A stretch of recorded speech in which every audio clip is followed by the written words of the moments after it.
everyone. Thanks for coming to our presentation today to hear about Rhapsody and Owlet. And who here is familiar with Owlet? Oh, good. Awesome. And quick show of hands, how many of you might work with a device, like a connected device or a device that you want to connect? Anybody? Yeah? Okay, perfect. All right. Then this will be a very relevant conversation.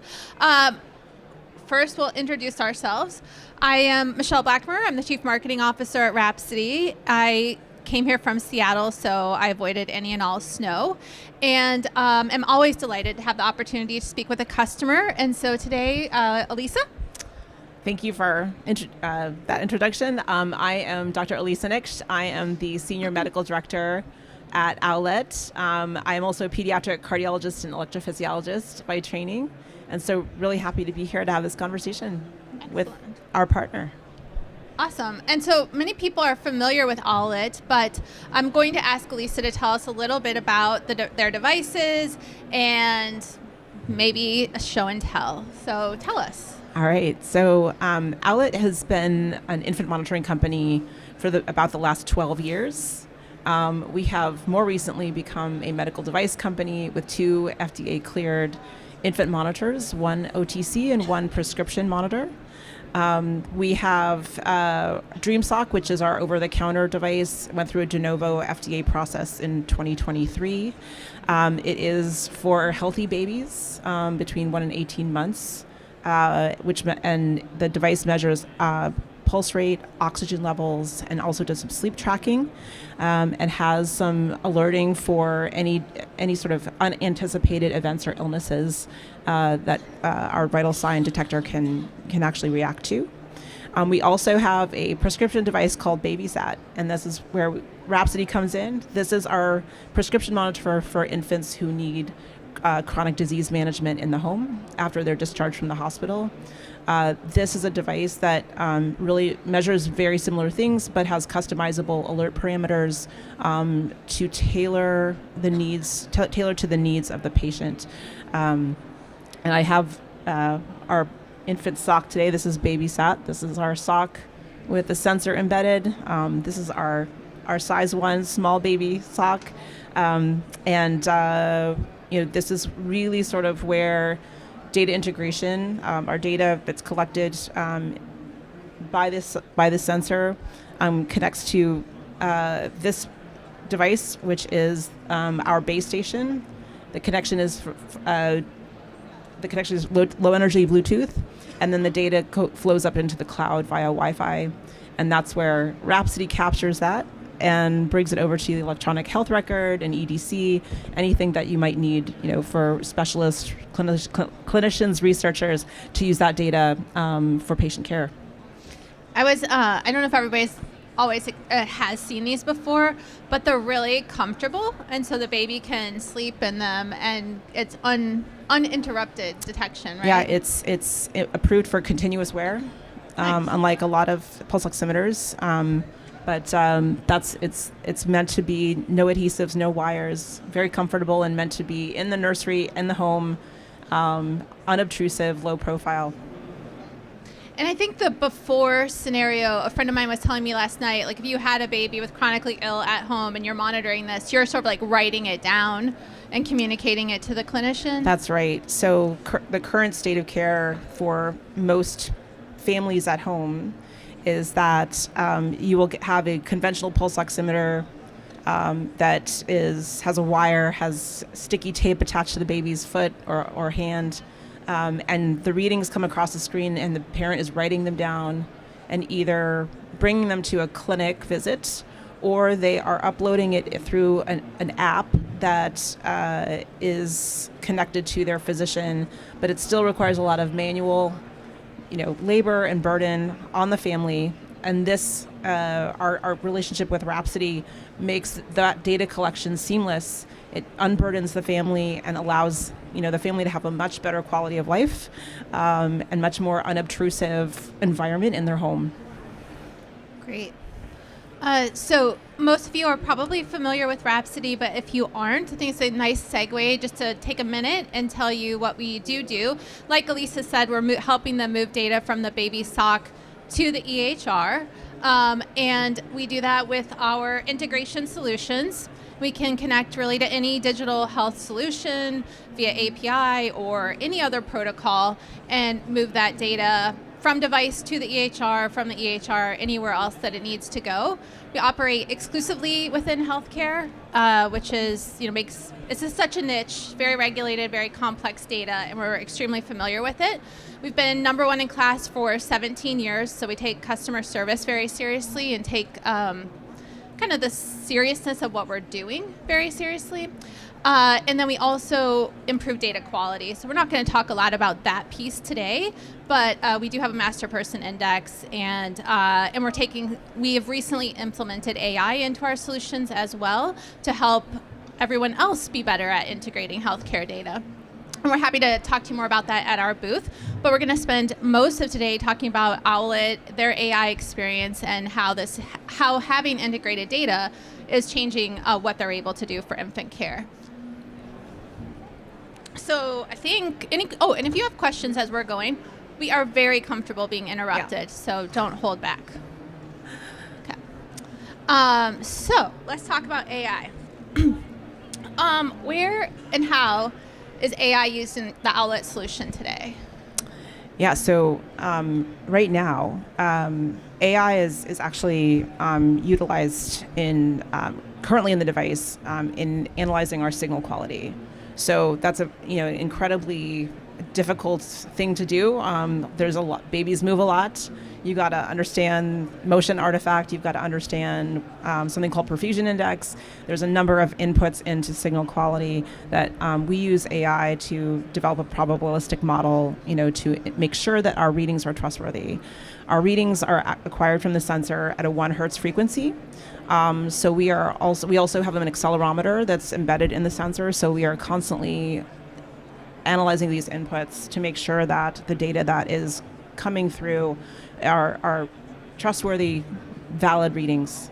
One of the things that we are trying to do right now in preparing for the use of AI on our data is not only to collect trustworthy physiologic data, but also setting us up to make sure that we are a piece of an ecosystem where our physiologic data can be matched with contextual EHR data, claims data, parent-generated data, and that creates a rich data set that, with Rhapsody's Health and the integration of some of this data, puts the data in the right hands at the right time so that researchers, clinicians can actually apply their own algorithms if they wish through their own registry, for instance, which is a very powerful tool and lower risk in pediatric care especially.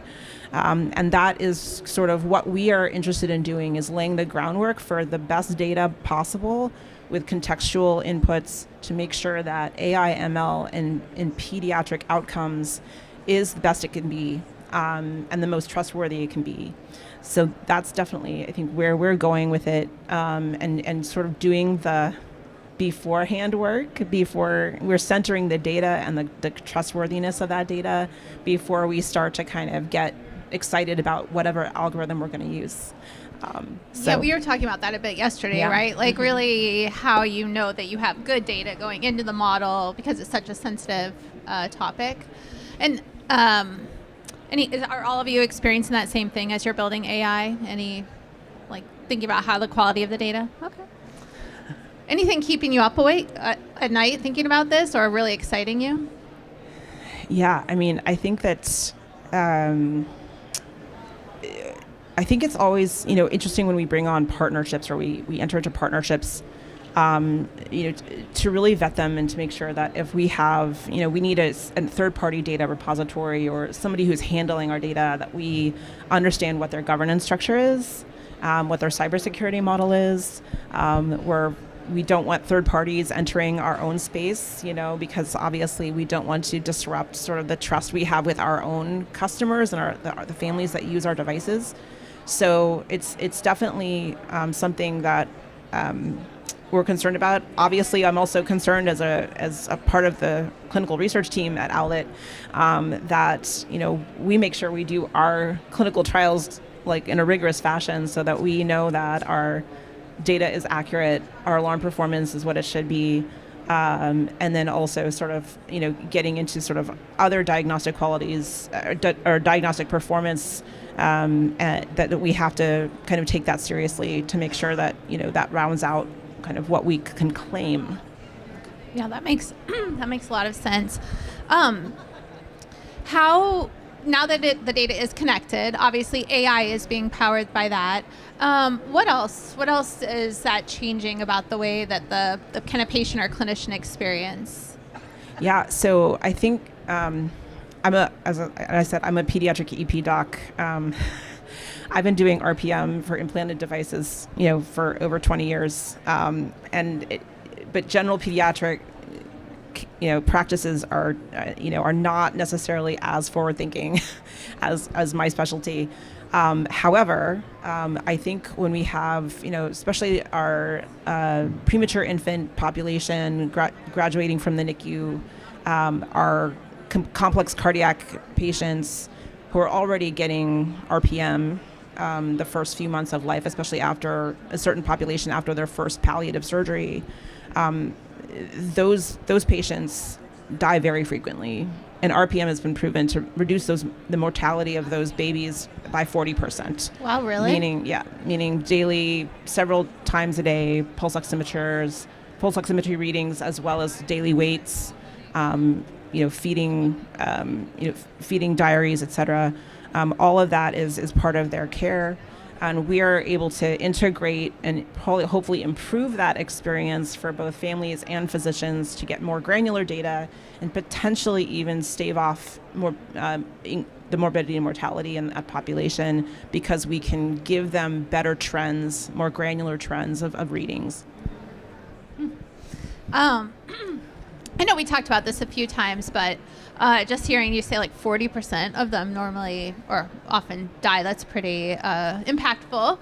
And so when you were choosing an integration solution, I know we talked a little bit in advance, but why Rhapsody, or what was really important to you as you consider plugging other technology in with yours? Yeah, I think, well, we're looking at relationships with lots of different children's hospitals with all kinds of different platforms, whether it's an EHR, whether it's an independent RPM platform, researchers looking to populate data into their electronic data capture platform.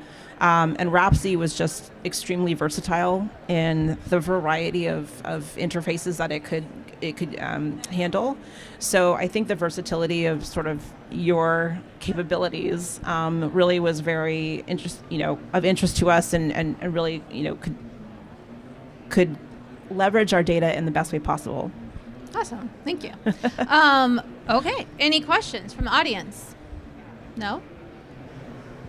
Alisa, anything you want to share that we didn't get to? We have a few minutes left. Yeah, I think when we kind of get to, I think we're hearing a lot of, everything is the discussion about AI and ML, and it's exciting for us too. And I think what we really want to see is sort of better data utilization, the kind of a uniform way of approaching data in looking at pediatric clinical outcomes, but also economic endpoints as well. And I think that the power of data to actually inform us on how an infant's health is doing in the home environment without being too intrusive, without over alarming and disrupting a family's quality of life is really, really important. And I think we also want to be able to partner effectively with clinicians and, obviously be a